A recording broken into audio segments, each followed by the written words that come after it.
GBEMI ATIMOMO as she comes to share her thoughts with us.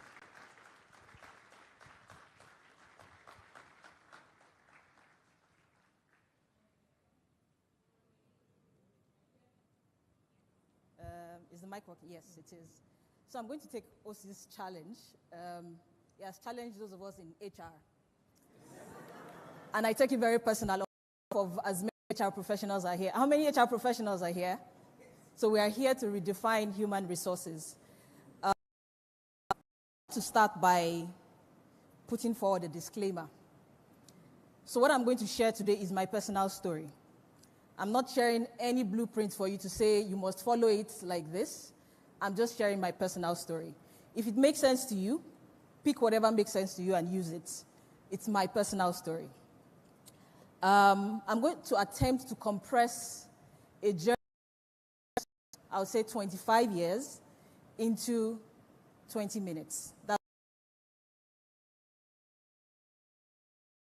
think it will be interesting to hear the story of a young, I've heard the Ekiti people in the crowd. I'm going to attempt to share that story with you guys. I've lived and worked with the company I work with now for 9 years plus. And it's interesting that Rolake and Ozzy also mentioned this about serial job hunters. I remember when I was joining this company that I work with now, I said very, very clearly, I'm going to work here for 2 years and I'm done. And this is me 9 years after, and I'm still with the company. But I don't think I even want to leave now, not because it's the best company. Even though just a few months ago, the company was declared as the most valuable company in Europe above Louis Vuitton. I don't work for a fashion company, by the way. I work for a pharmaceutical company. But that just tells you the size of the organization I work for. The company also turned 100 years last year. There are very few companies that have lasted for 100 years, and they are performing as my company performs now. Again, it's a personal story that I would like to share. So I will go into this very interesting, I don't know if you can see my slides now, this very interesting picture. I don't know how many of us remember seeing this picture at some point in 2020. I moved to Nairobi December 2019. And when COVID happened, I was stuck in Nairobi because I just moved to Nairobi, right, in 2020. And I was stuck there till June 2020. So for about 6-7 months, I was without my family. So my kids, my husband, my mom, everybody was here in Lagos, Nigeria, and Nairobi. And I remember TCN had started the at some point.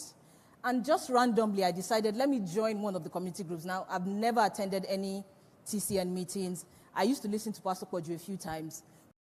Nice to join. And I joined. And I joined the Nairobi community group. And we're 3 on that group. Till now, we are 3. One of the closest groups I've been in. There are 3 of us, myself, Osato, and Titi Olajide. And I remember, and the reason why this is so profound, and I'm going to try to take this to the story of intrapreneurship.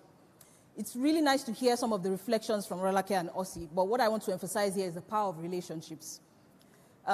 Joining that community group, I would say, has transformed so many things for me. Building that connection with these 2 colleagues that I've met at that point. There's this quote that I have that says, we don't have to do it alone. We were never meant to. And that's one thing I learned from the COVID experience and joining the community group. A few months ago, Titi reached out to me. I think it was said, oh, by the way, Pastor Koju is in Nairobi. Do you want to meet him? And I was like, oh, okay. It would be nice to meet him. And we went out, met him for coffee for about 1 hour.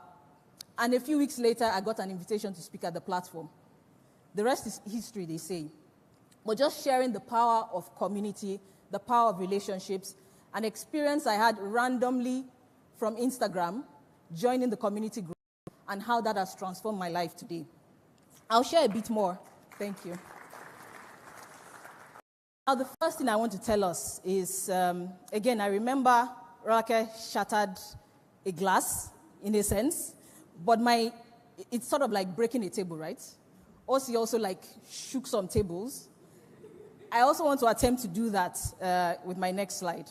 And the first thing I want to tell us about entrepreneurship is this: nobody owes you anything. I have learned that in my short career of about 20 years that nobody owes you anything. So when you hear about entrepreneurship, intrapreneurship, a lot of people think, okay, I need to get something. I need to make money. And again, also mentioned this a lot where he talked about giving. Nobody owes you anything. A few years ago, I think it was my husband's mentor was talking, and he was saying that companies will train you for where they want you to go. You will train yourself for where you want to go. I've worked in HR for quite a bit, and I've taken a lot of daggers from colleagues who say that give feedback to in us, and I smile. We try to do what we can. But what I've learned from my own personal experience is, like I said, the company will train you absolutely for where they want you to go. But you need to make up your mind and decide that where do I want to go with my career? And that is where you train yourself. I'm proud to share that a lot of the developmental opportunities I've gotten in my career, yes, some of them came through my company, but I've been very, very intentional and been very deliberate about what am I doing. I would start by telling you another story. I used to do stage performances when I was in university. I studied human physiology from the College of Medicine. I did that and I dumped it immediately I finished school. And I had my first career at, interestingly, I worked at a bank. I think it's maybe one of the biggest banks now. It's WEMA Bank. People are giggling when I say one of the biggest banks. And I think it's really, when you make payments these days, a lot of the banks use WEMA Bank as a platform. And I say this because one of the things I learned there from WEMA Bank, just fresh out of school, was the power of just being intentional and listening. And I'm sharing this because, again, from HR, people need to learn to listen when you work in organizations. As an entrepreneur, don't get yourself to a point where you feel like you've figured everything out. So I started my career at WEMA Bank in 2005. And I think it was during the time I was at WEMA Bank, I was in Oshogbo then, interestingly. And my husband reached out and said, oh, by the way, do you know Guinness is recruiting? I said, no, I don't know. Do you want to apply? And we agreed. I went ahead to apply for it. And I joined Guinness in 2006. I joined as a graduate trainee. And through the graduate trainee program, what they typically tell you is that you get to experience 3 different departments. And then when you finish your 2-year program, you decide where do you want to go. So I worked in HR, I worked in corporate relations, and I worked in marketing. And I remember that the plan was that my primary function, which was HR that I showed interest in, I would spend about 9 months there, and then the others 3 to 6. I went to the marketing department. I did my first 3 months, and I remember my boss then, Tayo Salami, said to me that, "Baby, you've done fantastic in marketing. I think you should be in marketing. Let us work together." And she extended my stay in marketing. And in my head, I had assumed that I was going to build a career. When I finished the 2-year program, Guinness was launching the SAP. How many of us know SAP platform? And they needed somebody to manage the training. And they said, you know what, Gbemi, you finished your 2-year program. What do you want to do? Do you want to stay in HR or do you want to? I felt like, and I want to be very honest with you, the only reason why I felt HR would be the decision for me was because I felt it was going to challenge me. I felt like marketing was something that, yeah, I enjoyed it, I had fun, and my husband is a marketer anyway. I don't want both of us to be talking marketing at home. That was the only reason why I decided HR. But I can tell you for sure that that is one of the best decisions I've taken in my career. Because with HR now, I can tell you that I've seen the world. I've actually seen the world. One of the things I also decided when I was working with Guinness was that with a background in human physiology, coming from the bank, I needed to invest in myself. So one of the few things I did with the mindset of an entrepreneur was, how do I for HR for me? I think Guinness is one of the best places to work, if you ask me, because I spent 8 hours, random email, LinkedIn. Someone from Novo Nordisk reached out. I know 1 or 2 colleagues from Novo Nordisk may be in the crowd here. Someone from Novo Nordisk reached out. I know 1 or 2 colleagues from Novo Nordisk may be in the crowd here. And there's this joke we have where we say people used to confuse us with Novartis. How many of us know Novartis here? How many of us know Novo Nordisk? Not too many. But Novo Nordisk is much bigger than Novartis, I can tell you that for sure. So when they reached out and then they put a call through to me, they said, do you want to work for Novo Nordisk? And I was like, is that Novartis? Imagine, error. I thought that was the end. I wasn't going to get that opportunity. But they clarified and said it's Novo Nordisk, leaders in diabetes management and the rest. Would you like to come work for us? And I did. I agreed. And I remember then one of my colleagues then, his name is Ishola, he called me and said, GBEMI, they're going to send you an offer. You may not like it, but I can tell you, you will experience the exact words he said, a life-changing career with Novo Nordisk. And I took that bet and decided, okay, let's try it. I'm moving out of my comfort zone, being in FMCG for over 8 years, to pharma that I knew nothing about. Even though it did feel like going back home, because, I had a background in biomedical sciences. So I took that plunge, and I took on responsibility for English-speaking West Africa, mainly Nigeria, Ghana. I did that role for about 18 months. And then I remember my boss then reached out again and said, by the way, I think you need to take on more. And this is from a mindset of being an entrepreneur. Sometimes, again, going back to what I said about the company training you for where they want you to go, you training yourself for where you want to go. There are so many times I hear, maybe not the Gen Zs, but people generally complaining, oh, my plate is full, I'm doing 3 people's jobs. From the HR perspective, I do recognize that we need to do more in terms of building capacity and making sure that we spread out the responsibility, hire as many people that we need to hire. But there's also the place of balancing the bottom line, where you can't just go gung-ho and just hire randomly. But I also believe it's an opportunity for us as intrapreneurs to take on responsibility. And I'll give you an example. I remember when I was at Guinness, when you work in different departments in HR, there are 2 areas I hate in HR. The first one is recruitment. I know it seems strange as an HR person. Thankfully, I have a large team, so when I need to recruit, I delegate. And then when it gets to the easiest part, like, okay, now it's time to review the top 2, I go into it. I don't enjoy interviewing. And then total reward, because it has to do with a lot of numbers. I don't like numbers, but I have to deal with it anyway. And I remember when I was at Guinness, one of my managers was the reward manager for Guinness. And she used to give me some responsibilities, make me help with this, do this with reward statement. When I was going to interview for Novo Nordisk, my business case was simple. Design a total reward plan for the Nigeria business. This was a responsibility that on a good day, I didn't want to do it. But I always went into some of these tasks with the mindset of take on more, build capacity. And so it seemed easy, and then I got the job, but it was through pain because I don't enjoy total reward. I don't, but I do it because I know I have to do it as part of my job. As being the head of HR, I need to review total reward. I need to design policies around total reward, and I do it. Same with recruitment. I don't enjoy it, but I do it because I have to do it. So I'm just sharing that sometimes you need to take on responsibilities and tasks that you generally are not comfortable with when you're trying to be an entrepreneur. Again, just putting some of my deliberate acts to try and improve myself. Again, when people come to me as a coach and they're saying, what can I do to build my career? What training should I do? The first thing I tell them is that don't go for a training. In fact, when people ask me, what course should I study to be an HR person? I said, don't study anything. You need to try and get your hands dirty first before you now go and get the training, because that's the way I've seen it work. So gradually, as I was building my profile as an HR person, I realized now I'm going to be managing a team at some point. How do I build capacity as a leader?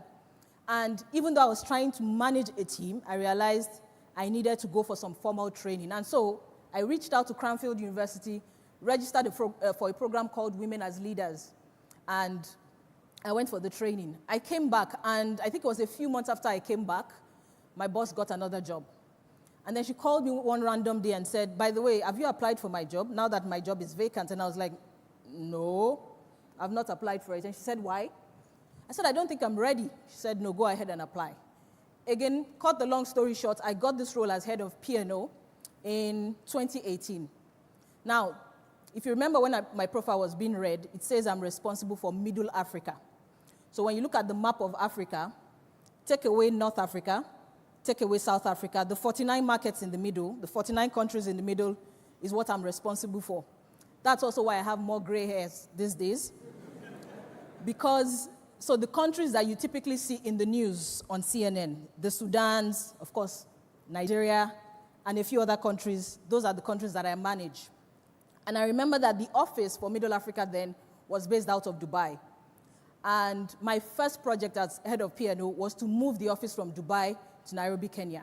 And that for me was learning on the job. I took on that responsibility, I ran with it, took that opportunity, and then when it was time to move, I had to take that call. Do I need to move? We had a conversation with my husband, and we just decided, yes, let's move. And so I moved to Nairobi in December 2019.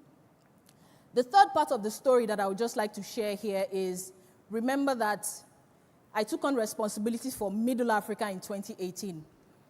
Sometime last year, again, one of my bosses reached out and said, yes, you are comfortable where you are, but we still feel you need to take on more.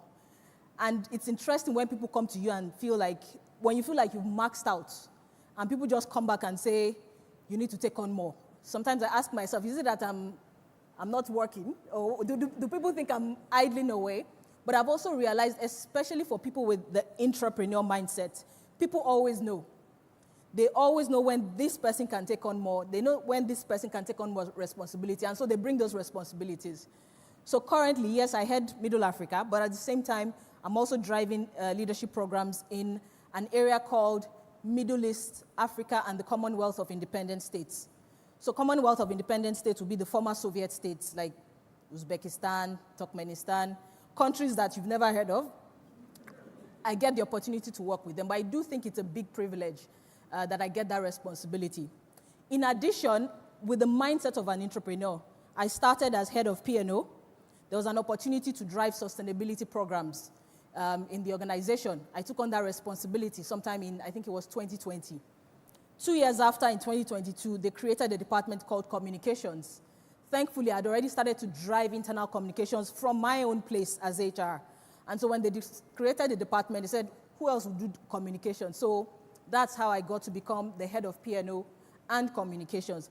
I'm just trying to share this story about my own personal career because I feel it's nice to read books and hear some of these stories, but I also believe that you can connect with someone that, again, an Ekiti girl that you see somewhere around. I'll just go to some reflections as I start to round up. There's a book I would like to recommend, actually a few books I would like to recommend that would help as you reflect on entrepreneurship. The first one is How Will You Measure Your Life? I don't know how many of us have read that book.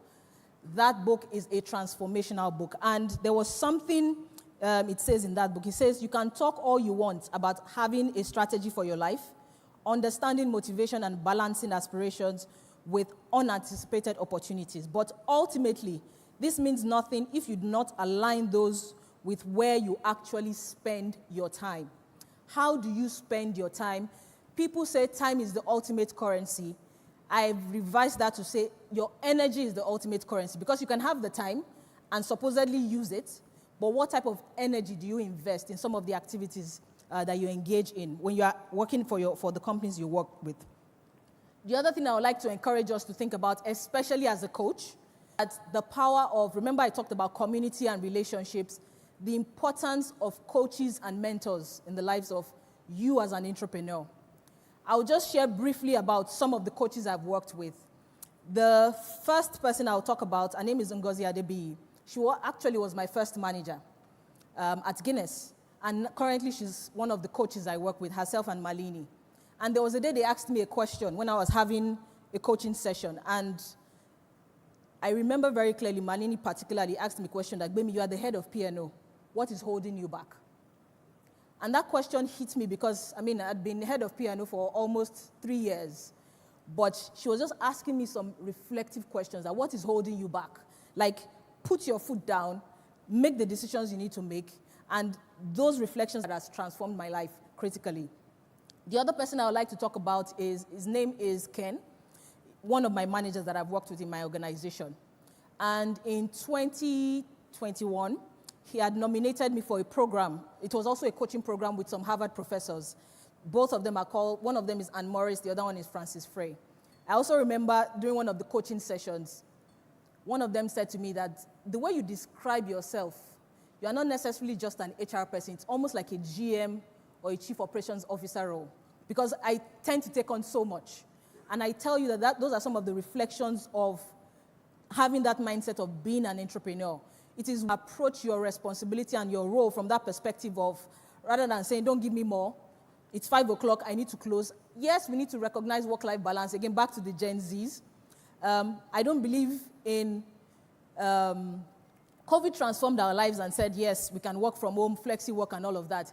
But I can tell you that there are times that the work will place a demand for you, and as an exception, without people telling you, you need to take a step and say, okay, I need to do this differently for this time, and then go back into your work-life balance and do what you need to do. No, you shouldn't be the one telling people that, oh, it's work-life balance, I can't take more challenge.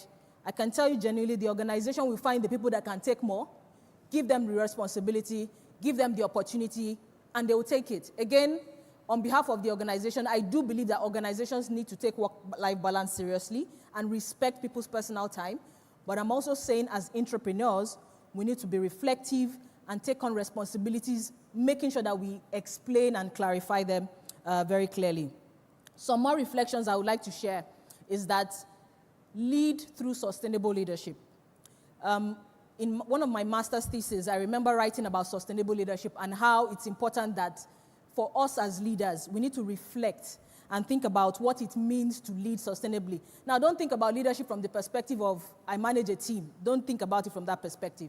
Think that in my position as an entrepreneur, I own the business. I lead in the role where I am. How do I lead sustainably? You need to learn to challenge the status quo. Make sure that when you are reflecting, you don't just take things as they are and say, it has always been done this way, and this is how it will always be. Always learn to challenge the status quo. Live urgently. Remember, I talked about time being the ultimate currency. I also believe that your energy is very, very important. How you channel your energy, how you invest your energy is very important. There's another book I would like to recommend to us. It's called Think Again by Adam Grant. And one of the things I've learned from that book is the power of not knowing. True entrepreneurs learn to say, I don't know. How can I know more? When you feel like you've known everything, you have everything figured out, you are not going to lead sustainably. So you need to learn to think again. The other thing I would like to mention is being present. Another book, Atomic Habits. There was a part where he said that it's not so much about setting goals. He says your goals will always fall to the level of the systems you've put in place. So you show up every morning, you already have a schedule, you already have a plan of what you do. Focus on those things rather than thinking of, I want to become the next CEO. I want to become the next HR director. How can you focus on the little things you are doing one step at a time today that will build up to where you are going? And then the last thing I will mention is stretch. Remember I said that for a lot of people who say they are truly entrepreneurs, you will always find yourself in places where you need to stretch beyond your place of comfort.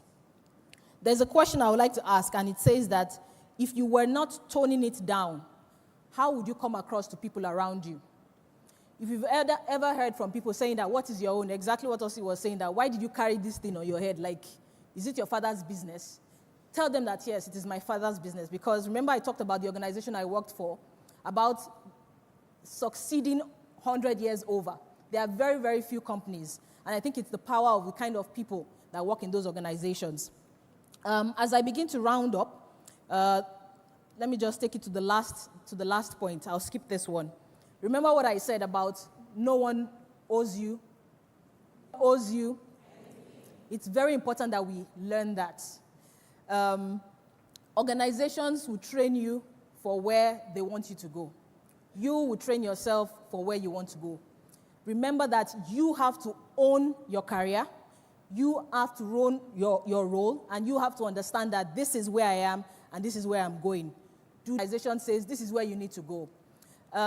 Just to emphasize on the power of staying in a place, I'm also one of those HR people that when I review CVs and I see that you've jumped 4 roles in 5 years, I have questions. It doesn't mean I won't talk to you or interview you, but I have questions. Because I do believe in the power of staying, being resilient, and then just focusing and concentrating on one thing.